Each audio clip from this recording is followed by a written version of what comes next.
We're opening episode 6 with a continuation of the garden party. Generally speaking, traditional garden parties and banquets in Imperial China and the Imperial Court would look like this. Considering there wasn't that much entertainment back then, this is probably the best entertainment they've got.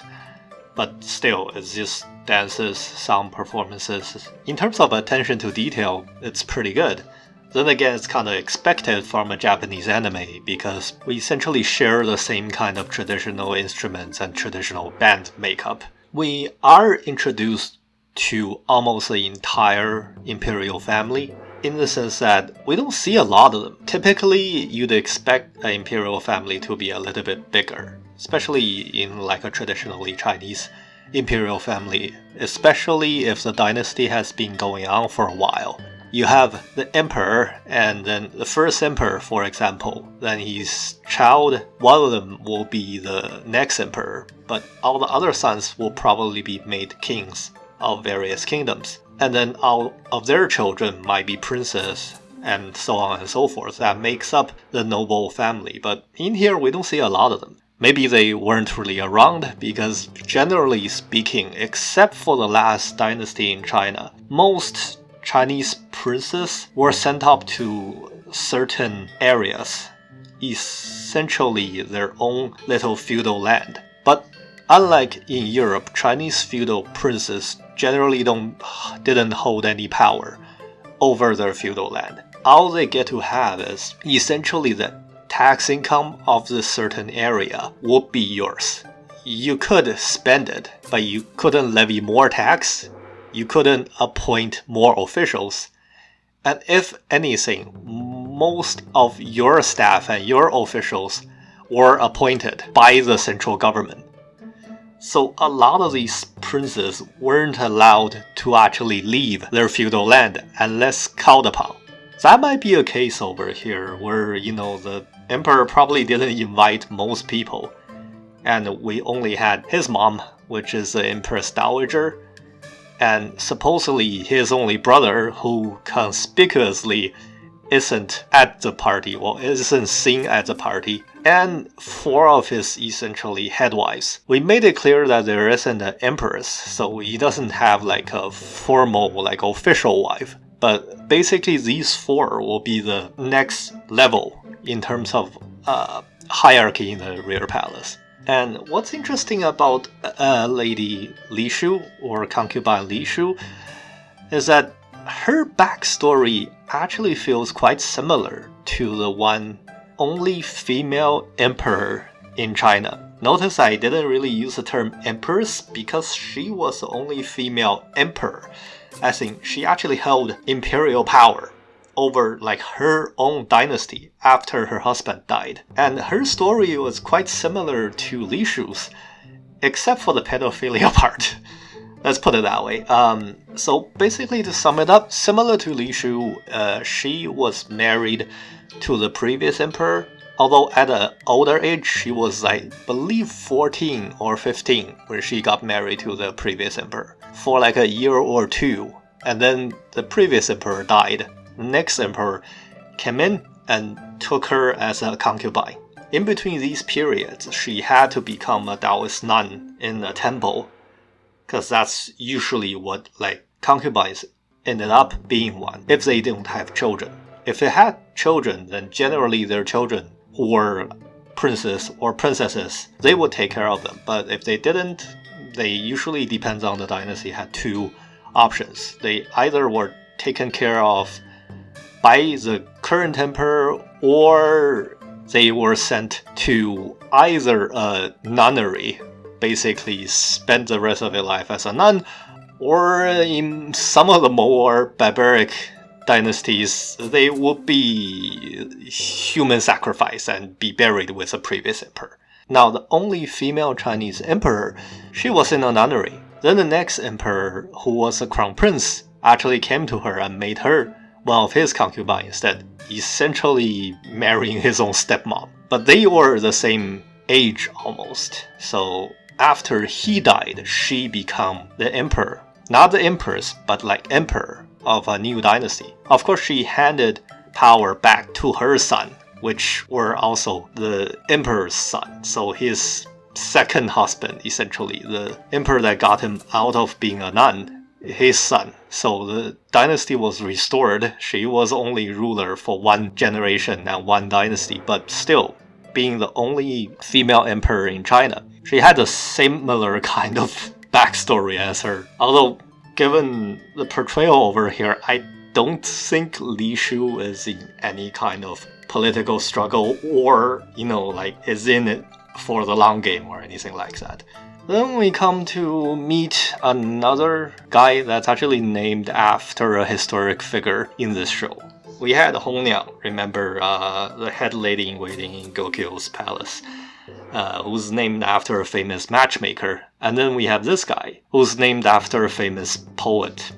Probably the most famous Chinese poet of all time, who's Li Bai, who's actually born in Kyrgyzstan, if I remember correctly. His dad might have been a trader, or he might have been a frontier officer. Tang Dynasty China, 6th or 7th century, and they were pushing deep into Central Asia, so his dad might be either one of those, but he was born somewhere in Central Asia, then kind of moved back after his dad was relieved of duties. And then we have this thing where Mao Mao's talking about eating pufferfish. Nowadays, you usually only associate eating pufferfish with Japan, only associated with sashimi, but pufferfish was actually eaten quite abundantly in China back then. Not as much nowadays, but it's still eaten in regions in China.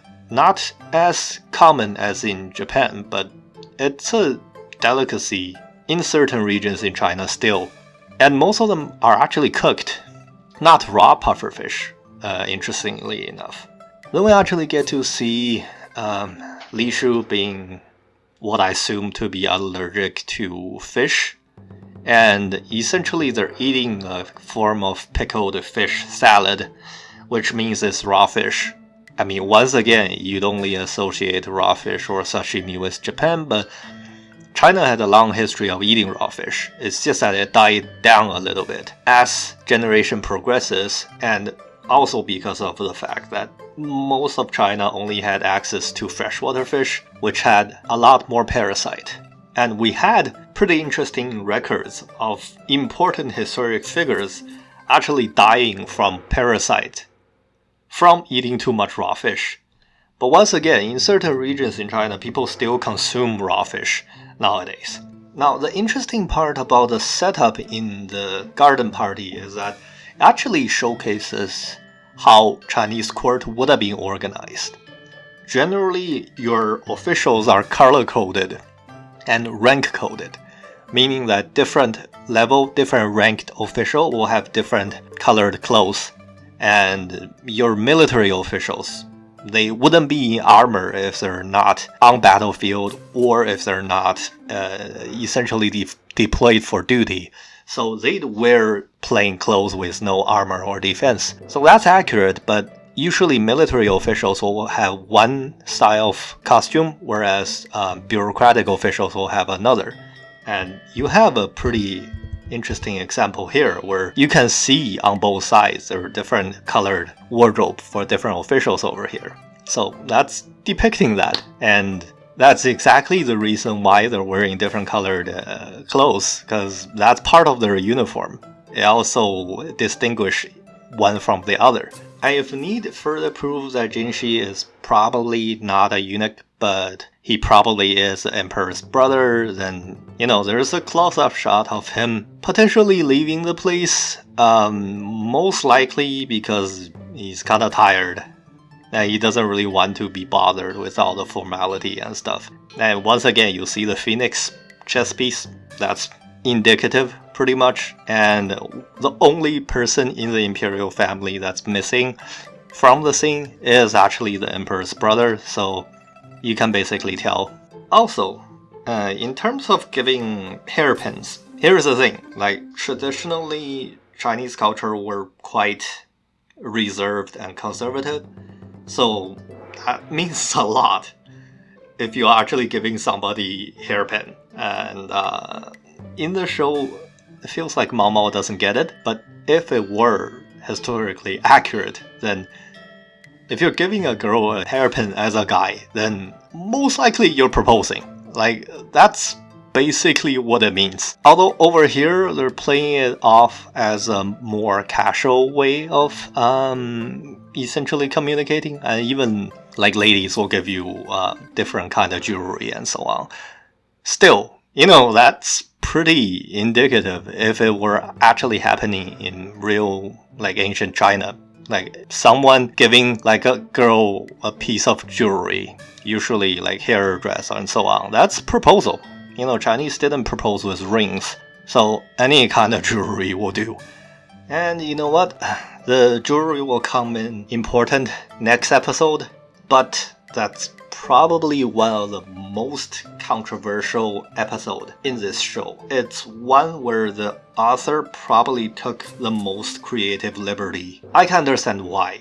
Like, for a story to progress, you kind of need to bend things a little bit, otherwise they couldn't really happen. But then again, there's a lot of creative liberty in the next episode, and it has to do with what, like, servant girls in royal palaces usually were subject to, and usually what life was like for them. And that's about it. We'll discuss that when the next episode actually comes up.